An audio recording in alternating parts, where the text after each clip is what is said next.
Shalom and welcome to Jerusalem Studio. U.S. Secretary of State Antony Blinken visited Israel last week for the second time during his watch as President Biden's top diplomat, 10 months after his first trip to Jerusalem. Last year, his mission was to help reach and preserve a ceasefire between Israel and Hamas with Egyptian mediation. This time, he celebrated Israel's growing acceptance into the Middle East by Arab countries from the Gulf to North Africa. But what does that mean for the long-lasting peace process between Jerusalem and Ramallah? Is it going to stay dormant because life can very well go on without it, or conversely, will it soon be restarted in order to assure stability in this part of the region? To analyze this, we are joined here in our studio by Colonel retired Dr. Eran Lerman, who is the co-host of TV7 Middle East Review, a co-panelist at Powers in Play, the vice president of the Jerusalem Institute for Strategy and Security, and editor-in-chief of Jerusalem Strategic Tribune, and I can go on and on and on. Eran, it's great to have you here.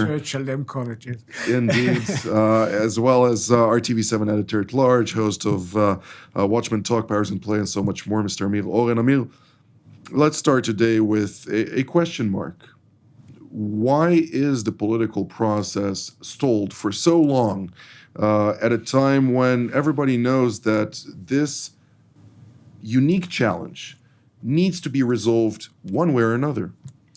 There is a perception in Israel that the Oslo process, which started in 1993, some 20 months or so after the successful Madrid conference, in which most of the Middle Eastern entities took part, not Palestine, but only as part of a joint Jordanian-Palestinian delegation, but all of the other neighbors of Israel, that this process has failed or does not show too many prospects for being revived. And because this is the perception, which has not been tested in reality, but is nevertheless a factor in domestic politics, it would take an outside initiative in order to restart this process. No Israeli government, especially not this incumbent coalition, which cannot initiate anything in any direction, will start such an initiative. If some Arab coalition were to revive the 2002 Arab peace initiative, Saudi peace initiative, King Abdullah or whoever, then we will see whether the Israeli body politic will respond.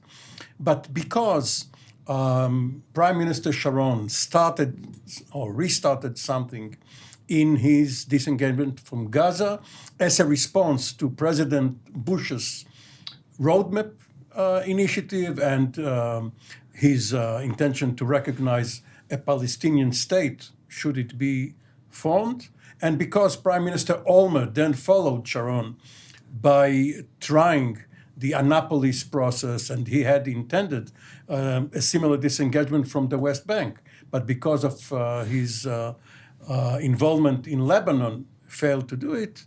For the last 12 years, there has been no impetus on the Israeli side and no willingness on the Palestinian side to show the Israeli population, not necessarily the leaders, that it is beneficial for Israel to re-enter negotiations. Dr. Lerman?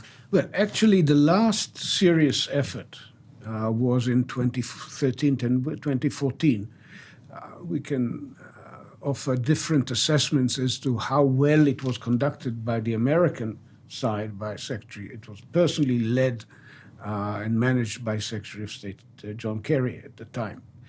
It came to an end in failure, paradoxically not because Prime Minister Netanyahu, despite his reputation as a naysayer, not because Prime Minister Netanyahu said no, but because President Mahmoud Abbas, Abu Mazen, promised Obama an answer to the American initiative in March 14 and never gave it.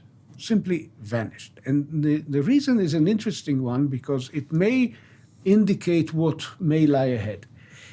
He was, at the time, told by his most influential advisor on the negotiations, the late Saeb Erekat, that he has what they call in the Harvard negotiation theory a BATNA, a better alternative to negotiated agreement, namely to isolate Israel internationally. He was, unlike Hamas, he did not want to revert to the violence that Arafat initiated in the previous decade.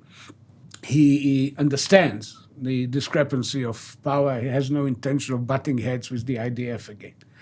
But he did think that he could win the struggle to isolate Israel, to turn Israel into essentially a pariah state internationally, and leverage this in order to negotiate from a position of not strength, but more strength than the very weak position. Which subsequently blew up in his face merely a year after. By now we look 7 years, or more than 8 years since he made that decision. And we are looking at Israel being as central to international politics as never in its history. The Prime Minister of Israel is a mediator, acts as a mediator between Russia and Ukraine. It never happened in our history. Arab foreign ministers are gathering at near Ben Gurion's grave to basically signal a unity with Israel on key issues. And Israel mediates between the Gulf states and the United States on issues of oil pricing and etc. This is unprecedented. Turkey is courting us, and so on. So this has been a total Palestinian failure. And I'm not sure that Abu Mazen is now in the mindset or capacity, given his age and his political fragility, to take stock of this failure and say, I was given the wrong BATNA, I should come back and look for a zone of possible agreement. That's always the alternative. There is no zone of possible agreement between where he is and his expectations are and that of the majority of Israelis. And he's not looking for it, and we probably will have to wait for the next generation of Palestinian leadership. Does this actually indicate a detachment both from a Palestinian leadership perspective to the geostrategic understanding of Israel's international standing on the one hand, and as I initially pointed out, a year after Abbas supposedly vanished from providing the Americans with an answer about a potential roadmap, this started a lone wolf intifada, some may call it that way, where the public started going out, conducting specific lone wolf attacks against Israeli civilians and soldiers, something that was completely detached from the leadership in Ramallah, which didn't really have a handle on what was happening. So there is some relationship between the economic situation in the West Bank and the political aspirations. They do not cancel each other out. And even if 2 million Palestinians would be content, especially as they look to their brethren in the Arab world, and they are better off than almost everybody, and most especially if they look to Syria and Iraq and refugees. Nevertheless, of course, there is a diehard minority which will always be militant and will go out for national, religious, or sometimes personal reasons and try to stab or run over an Israeli. They are very easy targets to find. But the larger issue is that there have always been inter-Arab intrigues preceding the establishment of Israel. And in fact, what happened in 1948 is that two Arab countries, Egypt and Transjordan, the Hashemite Kingdom of Jordan, did not act to help Palestine be established alongside Israel or to vanquish Israel and be set up instead of it. they tried to grab parts of British mandates Palestine for themselves. And later, the Palestinian issue became one which Arab governments became hostage to. This is no longer the case. There are so many other issues, both between and among Arab countries, that the Palestinian issue can stay on the shelf. However, it does not mean that following peace with Egypt, peace with Jordan, all of the agreements with the Gulf and North African states, in which Israel was not really in a state of war, but it normalized relations which for many years have been there, especially since the Oslo process in the mid-90s. Nevertheless, sometimes, at some point in the future, the Palestinian issue must be taken care of. It will not be swept under the rug forever. The question is, what is the most opportune time, politically and internationally, to restart the process? Is this predominantly for reasons of demography, or is this going beyond that? Well, clearly, Israel has no intention of annexing the areas now governed by the Palestinian Authority or by Hamas. So there is a political reality of sorts. It has not come to fruition in the form of formal statehood. And it is part of it is because the Palestinians have rejected a key element of the original roadmap. The roadmap was supposed to have 3 stages. One is basically coming to a kind of ceasefire, end of terrorism, and then a Palestinian state with provisional borders. That was part of the roadmap. People tend to forget it. And it is a Palestinian nightmare because they assume, perhaps they're right, that provisional things in the Middle East tend to be permanent. But if they had they been willing to understand that the borders of a future Palestine will not be based on the 4th of June 67 lines with 1.8% territorial exchanges, one for one, if they abandon that assumption, things could get in motion again. But Abbas clearly does not have the political clout to make that change. By the way, for the first year of Israel's existence, we had a so-called PGI, the Provisional Government of Israel. Only after the elections to the first Knesset was a government established with the same Prime Minister, Ben-Gurion. And the borders were also provisional and remain so to this day. Israel's the only borders we have are part of our border with Jordan, because the Jordanians assume that one day what they call still the West Bank may change status. From the Red Sea. And the one with the border with Egypt, which is on the international border. Indeed. This, of course, can be analogized in multiple areas throughout the world, from the United States and elsewhere. But let's focus one moment on the reality on the ground. I had a friend several years back who was very eager to proclaim that he intends to become a doctor. It was only subsequently that we found out, myself and a couple of other friends, that everything in order to reach that goal was not entirely there, and the person was not willing to put the work into making that a reality. Several years back, I communicated, I had a long conversation with the former Prime Minister of the Palestinian Authority, Mr. Salam Fayyad, or Dr. Salam Fayyad, who was recognized as a very astute individual, capable person with keen aspirations to improve the livelihood of his fellow individuals in his surroundings, at least, in the various territories under Palestinian control. But I asked him, why are all the stages not being implemented in order to make the aspired Palestinian state in the process of doing so? He didn't really have many good answers to that other than complaints, and I will keep those complaints to myself. But Mr. Oren, if we really look on the ground, there is no process to becoming a state other than manufacturing this idea as something that may someday occur, which ultimately, the economy is not there for that. The majority is based on foreign donations.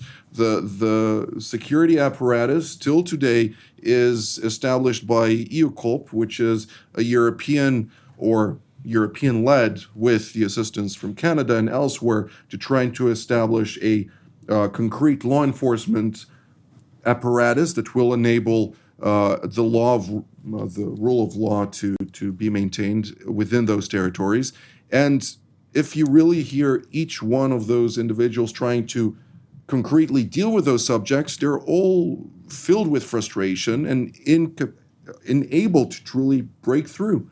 What is being done? Israel has always put up the ideal of democracy.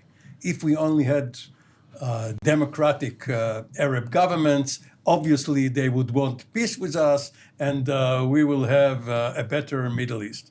It turns out that our best coexistence situations are with President Sisi of Egypt and King Abdullah II of Jordan, who would not be considered among the top 5 democrats in the world. And because of the reality in the Middle East, it is better that they are in power than those who would have been democratically elected for one time. One man, one vote, one time, because the next time a Morsi or another leader would have turned autocratic. So one reason is that the Palestinians are, ironically enough, more democratic.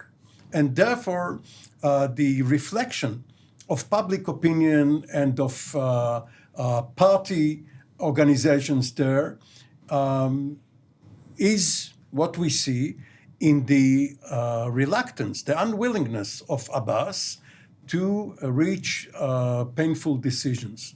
Now, in Arab culture, and I'm now generalizing, and I know it's much more nuanced, but let's generalize. In Arab culture, faith is very important.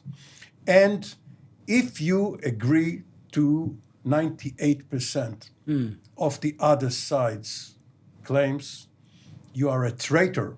You gave up 2%. And it is better to be in constant limbo. You are not there, but you haven't given up on the hope. Conversely, by the way, when Anwar Sadat wanted Israel just to agree in principle that down the road, in 5 or 10 years, it will withdraw from the Sinai fully, just start the process, but declare that you know that this is the end state, he would not have gone to the Yom Kippur War, presumably. What is important is the announced goal. And therefore, it doesn't pay for an Abbas to say, okay, I agreed with the Israelis on a common border, which to several Israeli groups would be unthinkable, settlers and others. But for me, as the president of Palestine, it would mean that 22% of pre-1948 is what I can get and no more. Better I should leave as my legacy the hope that sometime in the future Palestine would be larger. For the time being, I'll take the status quo. This is, of course, one school of thought, but another school of thought can touch on the fact that Mahmoud Abbas doesn't need the support of all so-called Palestinians. Rather, he needs the support of the family groups that hold the power in the different areas and the leaders thereof in order to garner plenty of power to assert the decision-making regardless of the general population. Why does it pay if he has Because Arab society is not Western society. No, but if he has to suppress or repress a rebellion against what? Against his concessions?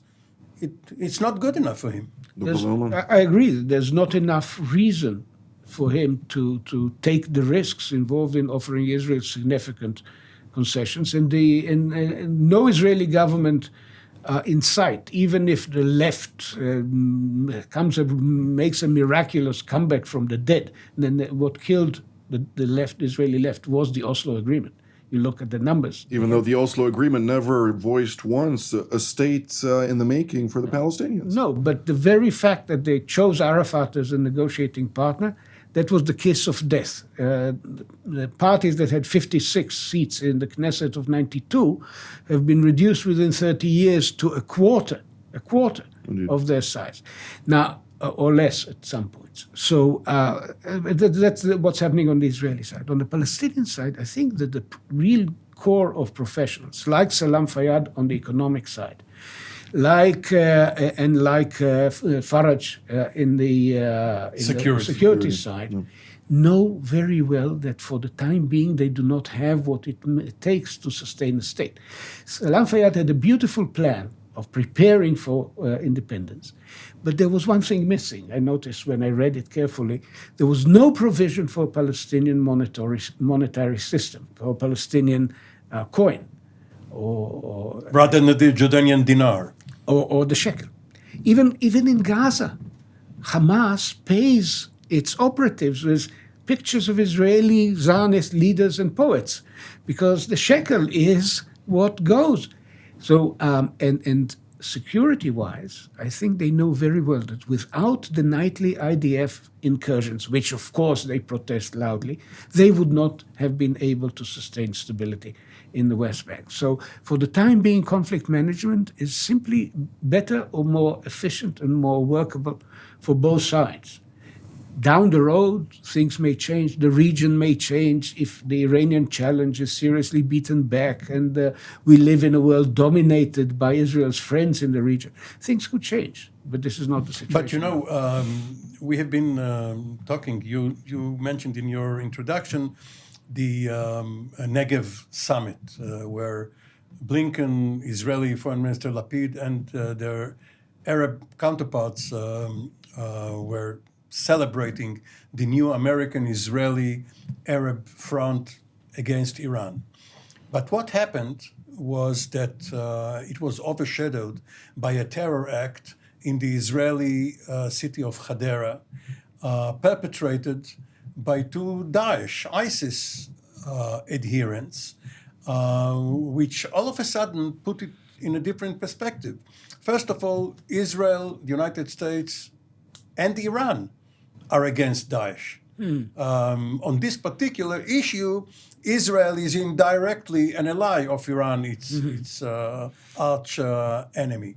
And also, the Daesh terror, or from their perspective, a guerrilla attack, because they chose uniformed targets. They could have killed Israel. They would have killed quite a lot of civilians. Yes, of course. They did not need automatic weapons. Yes, of course. They wanted to take the rifles from the assault guns from the border police. But nevertheless, Daesh does not espouse the Palestinian cause per se. It wants to get rid of everyone, of Israelis, Westerners, and today we'll take Hadera, tomorrow the world. But nevertheless, this is not Hamas even, not Fatah, not Palestinian Islamic Jihad. So all of a sudden, with Abbas only hosting his Jordanian visitors, very, of course, revered visitors, but nevertheless, if he can only make do with the Jordanians, who are his competitors for control of the holy places in Jerusalem, one of the issues which is yet to be resolved is assume Israel, which is what happened in the Clinton era at Camp David, with Foreign Minister Shlomo Ben-Ami and others coming up with some suggestions regarding the Holy of Holies, with 3 levels: who will be in charge at the top, who in the middle, who... what will be left to God's management. Yes, divine sovereignty. But then again, you see the Jordanians saying, we are going to supervise. We are the custodians of the holy place, not you Palestinians, perhaps the Saudis, the Moroccans, monarchs. So it's so complicated that everybody finally says, let's keep what we have right now. We cannot go into this snake pit. Not to forget that, of course, this heinous terror attack that occurred by the two Islamic State affiliated members happened on the same week when the brother of Yahya Sinwar, who happened to be a member of Wilayat Sina, the Islamic State district in the Sinai Peninsula, was killed there by Egyptian forces during an operation, something that, of course, was not very much highlighted, but it indicates that the capacity to control the Palestinians from a leadership perspective, be it Hamas, Islamic Jihad, or Fatah and its various allies. It's a misfortune of history that during the first 10 years of Oslo, Arafat was still there rather than an Abbas. Abbas is much more moderate, perhaps not moderate enough for Israeli taste, but nevertheless, Arafat was, of course, the one leader in the region who broke the Oslo process. Dr. Lerman, closing sentence? Well, I believe that a solution is not impossible. It can be kept alive, not at this time. But it will require the Palestinians to understand that if they do want a Palestinian state, it will not be on their terms. It will be an ugly, complicated compromise. And that term has not yet entered the discussion. That's very true. There will be some grand concession, but it will have to come from the outside. The local forces are too weak for that. Well, that's all the time that we have for today. Hopefully, in the next time, we'll be able to resolve this issue. But until then, Dr. Lerman, Mr. Oren, thank you so very much for being part of today's panel. I'd like to thank our viewers as well, and we will see you next time.